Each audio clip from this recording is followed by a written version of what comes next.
Member for Melton. Thank you, Acting Speaker. I rise today to speak on the State Taxation Act's Further Amendment Bill 2019. This amendment bill is continuing what progressive Labor governments like the Andrews Labor government do, that is, ensuring our tax system keeps delivering for all Victorians. Our taxation system must be a system that is fair and delivers for all Victorians. That ideal is something that this government is committed to. As we know, whenever there is a system to ensure fair and equitable taxes, there are individuals and companies that will seek to find loopholes to avoid their financial responsibilities to their fellow citizens. This bill seeks to close some of those loopholes to ensure the Victorian taxation system is not only sustainable but fit for purpose while maintaining its integrity. This amendment will also see more support for our veterans community. This bill amends the Gambling Regulation Act 2003 to provide for an annual payment to the Anzac Day Proceeds Fund out of the revenue from the wagering and betting tax, which began on the 1st of January 2019. The Anzac Day Fund provides money for a range of welfare activities that support the veteran community. The fund provides support for much needed services such as welfare programs and assistance for veterans, health and wellbeing programs and education and school expenses for veterans' dependents. Supporting our veterans is something that is important. As a society, it is vital that we don't take for granted the sacrifice that veterans, their partners and their families make. We often don't realise the emotional toll that their service has on themselves and their families when they serve, and even later if they return. A cost as a society we are often blissfully unaware. This is something that is important for my electorate in Melton, where I have met with many of my constituents who are veterans or the loved ones of veterans. One group in particular, the Melton and District Vietnam veterans, have inspired me when I have had many conversations with them, including at their weekly catch-ups. Their sense of service is still strong with them, still giving back to their community, for example, through scholarships for 2 Melton students transitioning into high school, a bursary for a young man from Melton who went to Gallipoli, or through donations to autism groups, in the past also donating for fruit to be available in classrooms across Melton. Melton is also home to the Victorian bunker of Young Diggers. Young Diggers provides a variety of support services and programs to help serving and ex-serving personnel of the Australian Defence Force, their dependents and direct family members. They also do an amazing job of training PTSD assistance dogs promoted by the wonderful Carol Doyle to assist those service personnel and first responders who struggle with PTSD resulting from their service to the community. I also have had many discussions with the veterans at the Bacchus Marsh RSL about some of the supports they require. I will look forward to discussing with the Minister for Veterans about how this bill delivers an annual payment and more funding for the Anzac Day Fund, which can help the inspirational groups and individuals in my electorate. Acting Speaker, another issue that my electorate of Melton encounters on a daily basis is the pressure from housing affordability and homelessness. That's why I'm delighted that this amendment bill seeks to address this in some way by creating a more effective and sustainable tax system, by removing loopholes from property investors with vacant properties so that everyone pays their fair share. The vacant residential property tax will be levied on dwellings left vacant for more than 6 months. An uninhabitable home in the context of this legislation would include, for example, a home with significant water leaks, missing walls or a roof that exposes the living space to the elements, electrical hazards or other such conditions. Aesthetic issues such as unfinished painting or worn cupboard would not render a property uninhabitable, because living in the home or premises would still be possible. This will have an effect of reducing the number of houses and apartments being left vacant in the inner and middle ring of Melbourne, boosting supply and making housing and renting more affordable. Although targeted to the 16 inner Melbourne councils, this will help relieve pressure across all of Melbourne. Closing the loophole where a residence is left uninhabited or uninhabitable will encourage landowners to renovate and will lead to more renting housing stock or housing availability.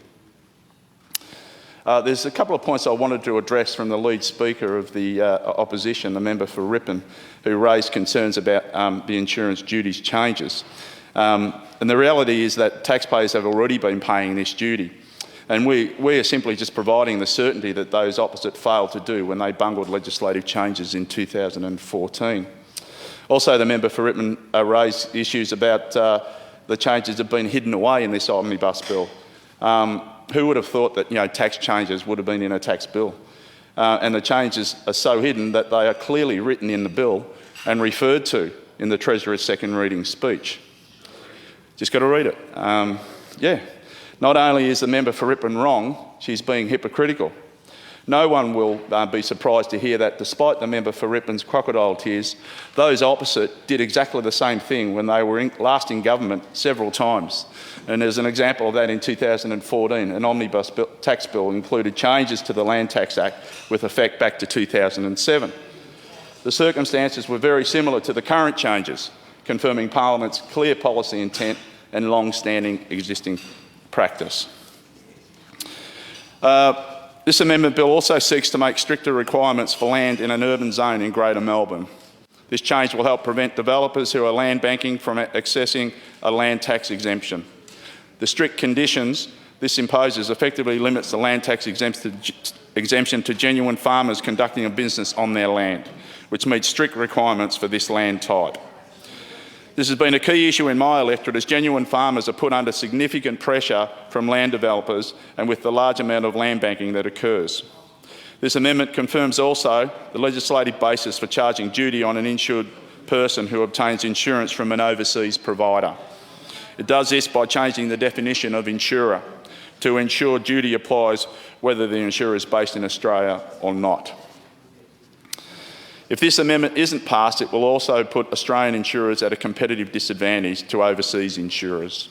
This change ensures equity for local businesses. Equity and fairness is something that this Andrews Labor government doesn't just spruik, we deliver. We have a strong record on delivering tax relief for Victorians because we know that strong economy and helping Victorians achieve a better quality of life has benefits for the entire economy. Growing businesses leads to more employment. This Labor government delivered tax cuts to almost 40,000 businesses in its first term by increasing the payroll tax threshold from $550,000 to $650,000. This year's budget increases the threshold again to $700,000. Because when we support small businesses, we are supporting communities. Small business owners are linked to their community. Their children attend schools. They are involved in their sporting clubs and community organisations. They create employment, bringing jobs, brings change to the communities they do business in, supporting other businesses in the areas they live in. Acting Speaker, my electorate of Melton on Melbourne's outskirts is a varied electorate. Parts of Melton are clearly urban and within the metropolitan limits, but my electorate leaves the metropolitan limits as you head towards Bacchus Marsh. Very quickly you discover regional Victoria. Both the metropolitan and regional areas of my electorate contain primary producers. The changes in this amendment helps ensure that this government's commitment to young farmers is continued through duty concessions and exemptions. It is essential that we support these new generation of primary producers. This continues on from the Andrews Labor government's commitment to regional Victoria. The cut of payroll tax in regional Victoria in our first term was cut even further again in this year's budget. In the Mirrabul Shire, which is in my electorate, businesses are growing. I hear it at the BizConnect Mirrabul meeting that I attend, and in fact I'm presenting at the November BizConnect meeting. Yeah, it should be good. In regional areas like the Grampians, where part of the Mirrabul Shire sits in, payroll tax has been cut even further for about 3,500 businesses. This supports companies in regional Victoria to grow, encourage job creation and ensure every region shares in the benefits of the state's economic growth. This growth in the area leads to new families moving into the area. Tax relief and support helps here too. Melton, Bacchus Marsh, Amesbury, Brookfield, Kurrajong, Melton West, all these areas see a significant number of first home buyers supported by the Andrews Labor government's Homes for Victorian package. I've mentioned it here many times that Melton is the fastest growing area, not just in the state, but in Australia. Many Victorians who have the dream of owning their first home choose to make that a reality in Melton. That growth will only continue. It's also important that those in regional Victoria supported to stay or move into their community. The Andrews Labor government has once again shown its commitment to the regions by doubling the first homeowner grant for those building in regional Victoria. Those people entering the housing market for the first time are supported by this government and its tax relief. That's why it's so important that the Victorian economy and tax system remain sustainable and fair to continue delivering for all Victorians. I will support this legislation and I commend this bill to the House. Thank you.